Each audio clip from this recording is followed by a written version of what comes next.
Je vous retrouve une fois de plus, mesdames, messieurs, pour les résumés de l'actualité sur Kivu Morning Post.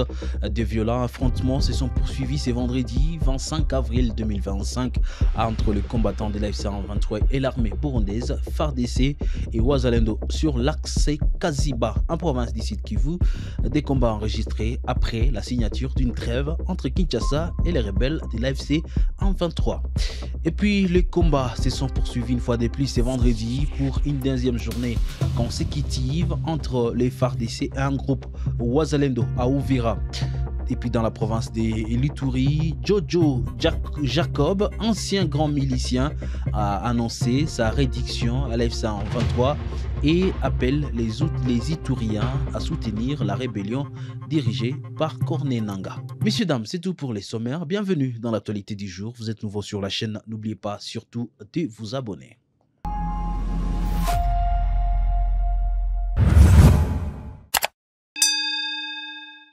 Nous commençons par Uvira. Des combats violents se sont poursuivis ce vendredi entre l'armée congolaise et les miliciens Wazalendo dans la ville d'Uvira en province du Sud Kivu. Selon des sources locales, les deux parties se disputent une position. Cette situation a suscité une vive panique et psychose dans la zone, mais aussi elle a conduit à un déplacement massif de la population. Et Kamanzi Moussaliwa, membre de la société civile locale. Habari za Uvira. Habari za Uvira kwa saa hizi iko tulivu kidogo. Masasi kwa lia kubilima. Masasi iko nalia kote za juu ya Uvira, juu ya sheferia Bavira, Marugongo, Mnamira, basoda deploye basoda kule. Ofiseri deploye basoda kule. Balikutana situation yenyewe habakuelewa na wao vizuri, ndio bakaanza kupiga masasi, lakini hakukufua adui au nini mwenyewe balikutana naye pale. Ndio tena balikutana na polisi ya Bazalendo. Lakini wenyewe balikire sana, wenyewe makire mingi ni basoda ndio walipiga. Ni Bazalendo walikompare kali basoda bakarepulie bakajirejeleza. Kaji wa ile eneo kwa sasa hivi ndio mmoja wanaanza kusema hivi vinapoa tuanze rudia, lakini wengine bangaje bado na boga labda tena itaanza tena sijui. Des affrontements se sont poursuivis ce vendredi dans la chefferie de Kaziba. Ces combats opposent les rebelles de l'AFC 23 et la coalition Mai Mai Wazalendo et FARDC et l'armée burundaise. Ce vendredi, des tirs nourris d'armes lourdes et légères ont été entendus dans la zone, comme en témoigne cet habitant sous couvert d'anonymat.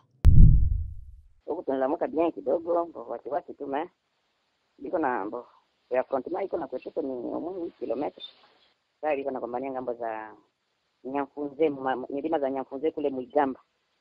Depuis asubuhi mpaka sasa tuko tukia maarme luru vraiment ziko na leo. Population ni kujideplacer ngambo za Luwinja. Ngambo za Luwinja. Mbo transport ziko niliona sasa vile juu ça fait au moins 3 jours yuko nagombana statia isha juu. Transport yako nakuja kukichwa, c'est un peu difficile de transporter vitu liko natoka dizo kama maplane vinakuja kukichwa, c'est un peu difficile de renforcer.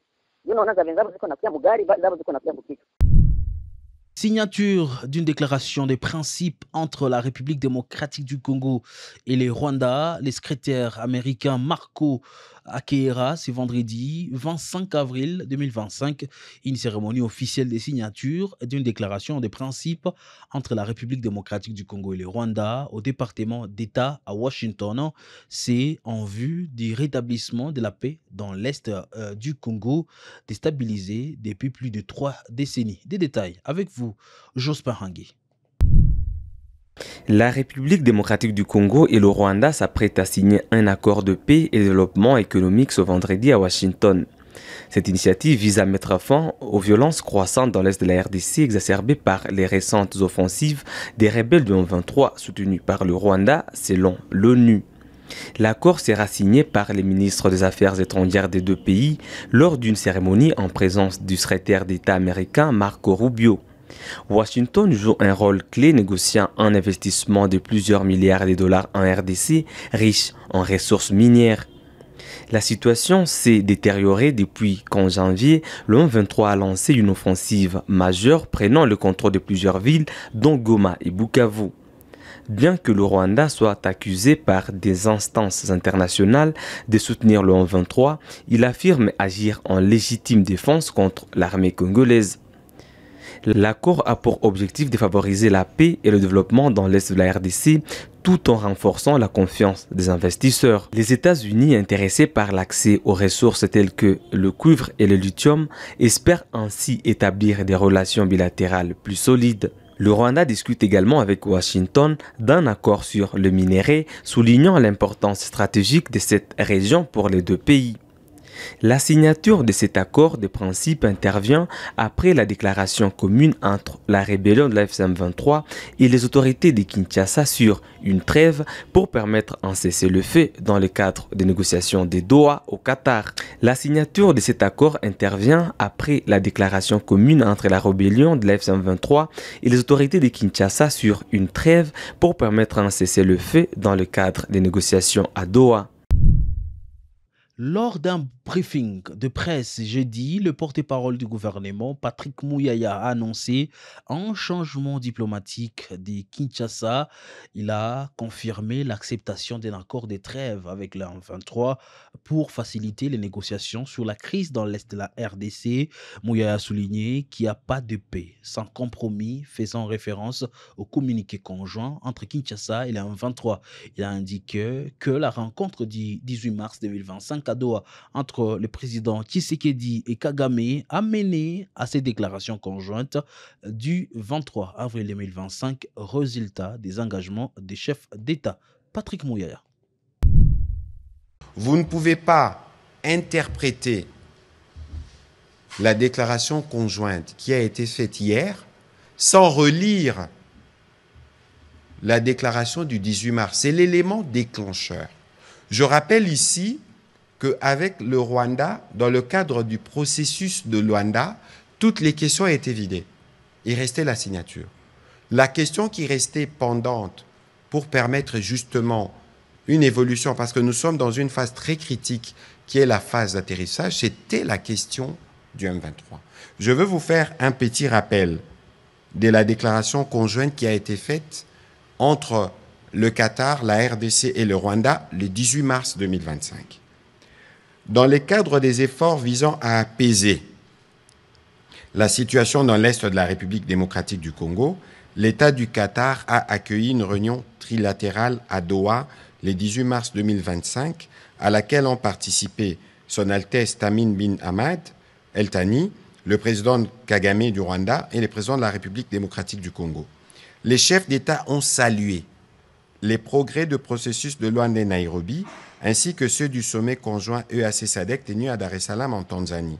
Les chefs d'État ont réaffirmé l'engagement de toutes les parties pour un cessez-le-feu immédiat et conditionnel tel que décidé lors du 10 sommet. Les chefs d'État se sont ensuite accordés sur la nécessité de poursuivre les discussions entamées à Doha afin d'établir les bases solides pour une paix durable telle qu'envisagée dans les processus de Luanda, alignés au processus de Nairobi. Et donc, lorsque vous comprenez ces déclarations, la question qui suit, elle devient simple. Parce que le communiqué ou la déclaration conjointe qui est sortie hier n'est que la prolongation des engagements qui ont été pris.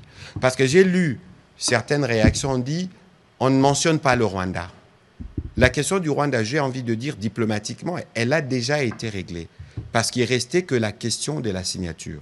Il fallait déverrouiller la question sous-jacente, qui est celle du M23, et c'est dans ces cadres-là que les discussions des Doha se font. Mais il faut savoir ici que lorsque les discussions se faisaient, que ce soit à Luanda ou à Doha, c'est la médiation qui communique. Et donc, lorsque vous méditez hier qu'il y a eu des points de blocage, moi j'ai envie de dire que vous avez été manipulé. Restons dans la province du Sud Kivu où une dizaine de civils sont morts dans un éboulement des terres dans un carré minier à Luhihi. Nous sommes dans les territoires de Kabaré en province du Sud Kivu. Suivons sur place ces témoignages. Ok, la situation est à Louis, bon, je peux dire que c'est amer parce que D'abord, je travaille dans les sous-célestes. Je travaille pour la communauté. Donc, je travaille en partenariat avec les coopératives parce qu'il y a 3 coopératives. Moi, il y a éboulement et dans un puits, il y a aussi 5 morts. Et hier, avant-hier, alors qu'il y a cet éboulement parce qu'on ne contrôle plus. Eux ont besoin de l'argent, mais ils n'ont pas besoin de la population qui travaille dans les piscines. Nous voulons que les mouvements qui nous ont arrêtés puissent quand même nous laissons travailler comme on travaille pour surveiller. Et pas, nous n'en avons pas du tout besoin des recettes que nous recevons dans les sites, mais nous avons aussi besoin de protéger les créateurs, parce que les créateurs sont nos patrons. Kojo Jacob, ancien milicien de l'Ituri, comme je l'ai dit au sommaire, appelle les 21 communautés de la province de l'Ituri à la cohabitation pacifique. Il accuse Kinshasa d'entretenir des groupes armés responsables de violences. Jacob affirme avoir rejoint l'FC23 pour aider à pacifier l'Est de la RDC et mettre fin au massacre à Mambasa, Ituri et Djougou. Il dénonce une politique de division qui facilite le pillage des ressources de l'Ituri par certaines autorités. Suivez-les. PVTE communauté yote ya Ituri. Tusifanye ziaka, tusifanye blague. Tufahamu ya kwamba hii politiki ya Kinshasa, politiki ya Felix Tshisekedi inatuua zaidi na inaenda na kumaliza mali ya kwetu. Na maana leo AFC walifahamu ya kwamba hii vita iliomba wafanye kwa ajili ya kukomboa Ituri, kwa ajili ya kukomboa Kongo, kwa ajili ya kukomboa Vesi province ya RDC. Ndio maana leo nafika mbele yenu na waambatia courage kwa ajili ya kurejoindre mouvement AFC M23.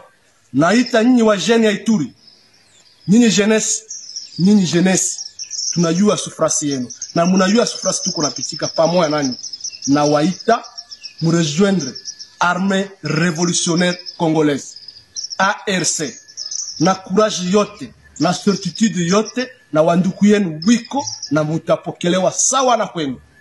Tunawaita, mimi kama kada ya AFC na wapa courage, nasema karibu. Kwa nini sote waiturie wenye mutachagua revolution kwa sai? Maana ichi naomba isaidiwe sasa, hapana kesho, sasa. Sio maana nawaita tuache wenye wanafanya siasa ya kutuvuruga, ya kutugawa ya Luboya, tuyaacha. Tusikuye wenye tutasaidia mateso ya hii province yetu, tusikie wenye tunasaidia mateso ya nchi yetu, lakini tukue wakombozi kwa ajili ya nchi yetu, na kesho siye peke tutavuna ile matunda ya mema ya mazuri na ya sacrifice yetu tunafanizia ile nchi. Kama leo tunasema Emmanuel Patrice Lumumba iko hero nchi, maana alitafuta independence kwa Kongo, na leo Kongo inahitaji independence tena. Ndio maana tunasema avec AFC M23 tunaenda leta independence, na tunasema na arme yetu benye banakuwa kuituri, group rebel yoyote benye banakuwa kuituri, kama kweli uko Iturie, wachana na bongo Luboya bana waranda kule au mkie kurade mkie kunini kwa ajili ya kuharibisha Ituri.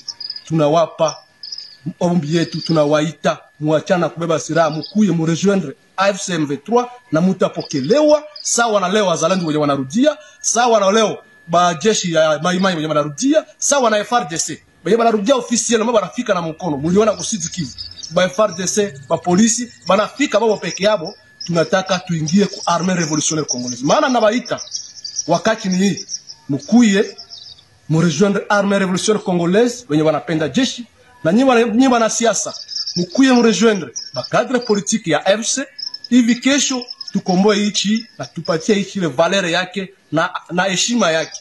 Ndio maana nawaita na washukuru, msiacha batu ya Kinshasa watugawa. Sisi wa Ituri tujiunga pamoja na ile force ya AFC M23 kwa ajili ya kukomboa Ituri yetu na kwa ajili ya kukomboa nchi en général. Na washukuru. Les cours ont repris lundi 21 avril 2025 dans la sous-division de l'EPST Nord Kivu, à Walikale, province éducationnelle Nord Kivu 3. Peu d'enfants et enseignants se sont présentés à l'école à Walikale Centre. De nombreuses familles et en fouille de combat commencent à regagner Walikale Centre, désormais sous contrôle des forces armées de la République démocratique du Congo. Le chef de la sous-division, M. Jules Tongoto, appelle les parents à envoyer leurs enfants à l'école pour rattraper le programme national. Jules Tongoto, chef de la sous-division, en parle. Les parents sont nos partenaires de l'X, parce que ce sont eux qui nous donnent leurs enfants. Alors, pour ceux-là qui continuent à garder leurs enfants à la maison, nous leur demandons d'envoyer leurs enfants à l'école, parce que leurs collègues ont déjà débuté les cours. Et d'ailleurs, pour l'école primaire, on devrait directement commencer à passer les examens du deuxième trimestre. Alors, mais on attend l'arrivée des autres. On est en train d'étudier avec l'inspection quand est-ce qu'on peut commencer alors les examens. S'il fallait commencer juste le 16 ou juste aujourd'hui lundi, beaucoup d'élèves allaient rater les examens. Raison pour laquelle que nos parents là dépêchent leurs enfants à l'école. Pour l'école primaire, qu'ils viennent passer les examens du deuxième trimestre pour ne pas perdre l'année scolaire.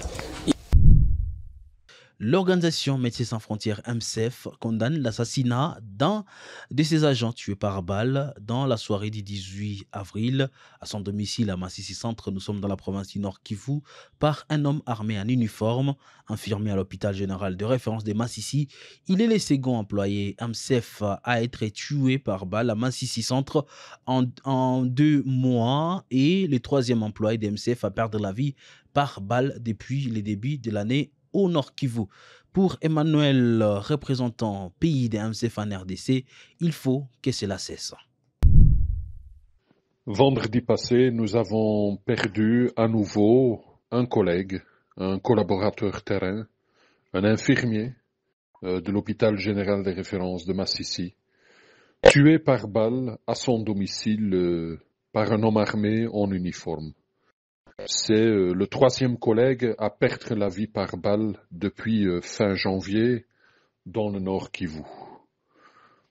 Nous condamnons cet acte terrible qui a coûté la vie, encore une fois, une vie, d'un collègue, d'un infirmier, et cela reflète malheureusement une dégradation sécuritaire que nous constatons dans les Kivu depuis au moins le début de l'année.